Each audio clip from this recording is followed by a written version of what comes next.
कुएं का मेढक। तुमने कहानी सुनी है ना। सागर का एक मेढक एक बार एक कुएं में चला आया। कुएं के मेढक ने पूछा कि मित्र कहाँ से आते हो। उसने कहा सागर से आता हूँ। कुएं के मेढक ने तो सागर शब्द सुना ही नहीं था। उसने कहा सागर ये किस कुएं का नाम है। सागर से आया मेढक हंसने लगा। उसने कहा ये कुएं का नाम नहीं है तो सागर क्या है। बड़ी मुश्किल हुई सागर के मेढक को, वह कैसे समझाए सागर क्या है। कुएं का मेढक कभी कुएं के बाहर गया नहीं था।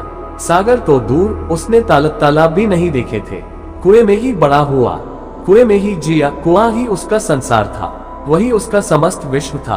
कुएं के मेढक ने 1/3 कुएं के छलांग लगाए और कहा इतना बड़ा है तुम्हारा सागर। सागर के मेढक ने कहा मित्र तुम मुझे बड़ी अड़चन में डाले दे रहे हो। सागर बहुत बड़ा है। तो उसने 2/3 कुएं में छलांग लगाई। उसने कहा इतना बड़ा है तुम्हारा सागर। सागर के मेढक ने कहा कि मैं तुम्हें कैसे समझाऊं, तुम्हें कैसे बताऊं, सागर बहुत बड़ा है।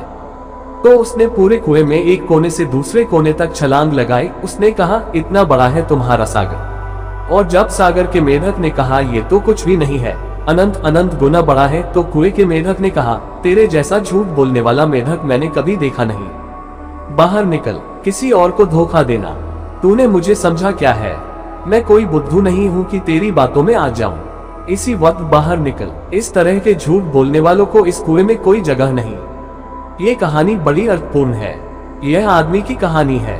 सुकरात को जब जहर दिया गया तो एथेंस के जजों ने ये निर्णय लिया कि या तो तुम मरने को राजी हो जाओ और या फिर तुम जो बातें कहते हो वे बातें कहना बंद कर दो। दो में से कुछ भी चुन लो। तुम जो बातें कहते हो वे बंद कर दो तो तुम जी सकते हो, और अगर तुम उन बातों को जारी रखोगे तो सिवाय मृत्यु के और कोई उपाय नहीं है। फिर मृत्यु के लिए राजी हो जाओ। सुकरात बातें क्या कह रहा था। सागर की बातें कर रहा था कुएं के लोगों से, और कुएं के भीतर रहने वाले लोग सागर की बात सुनकर नाराज हो जाते हैं। सुकरात का अपराध था यही अपराध अदालत ने तय किया था कि तुम लोगों को बिगाड़ते हो। सुकरात लोगों को बिगाड़ता है। सत्य की ऐसी शुद्ध अभिव्यक्ति बहुत कम लोगों में हुई है जैसी सुकरात में। सुकरात लोगों को बिगाड़ता है, यह अदालत का फैसला था। अदालत एथेंस के सबसे ज्यादा बुद्धिमान लोगों से बनी थी। एथेंस में जो सबसे ज्यादा प्रतिभाशाली लोग थे वे ही उस अदालत के न्यायाधीश थे। उन्होंने एक मत से निर्णय दिया था कि तुम चूंकि लोगों को बिगाड़ते हो, खासकर युवकों को, क्योंकि बूढ़े तो तुम्हारी बातों में आने से रहे, युवक तुम्हारी बातों में आ जाते हैं। क्योंकि बूढ़े तो इतने अनुभवी हैं कि तुम उनको धोखा नहीं दे सकते। बूढ़े मतलब जो कुएं में इतना रह चुके हैं कि अब मान ही नहीं सकते कि कुएं से भिन्न कुछ और हो सकता है। जवान वह जो अभी कुएं में नया आया है और जो सोचता है कि हो सकता है कि कुएं से भी बड़ी चीज हो। कौन जाने।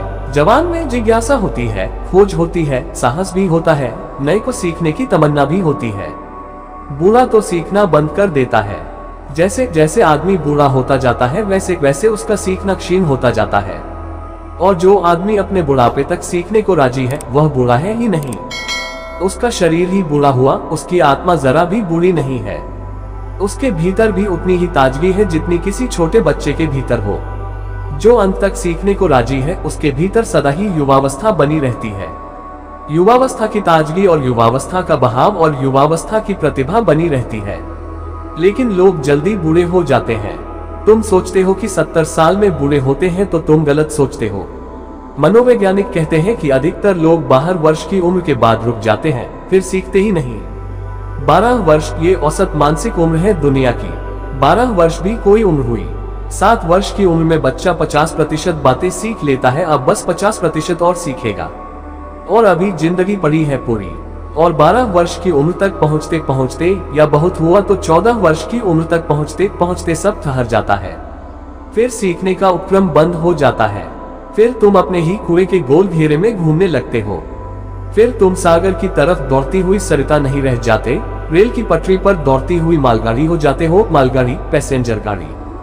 जीवन में और कोई स्वतंत्रता नहीं रह जाती। उसी पटरी पर दौड़ते दौड़ते एक दिन मर जाते हो। कहीं पहुंचना नहीं हो पाता। अधिक लोग तो मेरी बात नहीं समझेंगे तो गलत समझेंगे तो कुछ का कुछ समझेंगे। मैं इससे अन्यथा की आशा भी नहीं रखता, इसलिए मुझे इससे कुछ अड़चन नहीं होती। मुझे इससे कुछ विषाद नहीं होता। इससे मुझे कोई चिंता नहीं होती। ये होना ही चाहिए। अगर लोग मेरी बात बिल्कुल वैसी ही समझ लें जैसा मैं कह रहा हूँ तो चमत्कार होगा। ऐसा चमत्कार न कभी हुआ है न हो सकता है। अभी मनुष्य से ऐसी आशा करनी असंभव है। ओशो।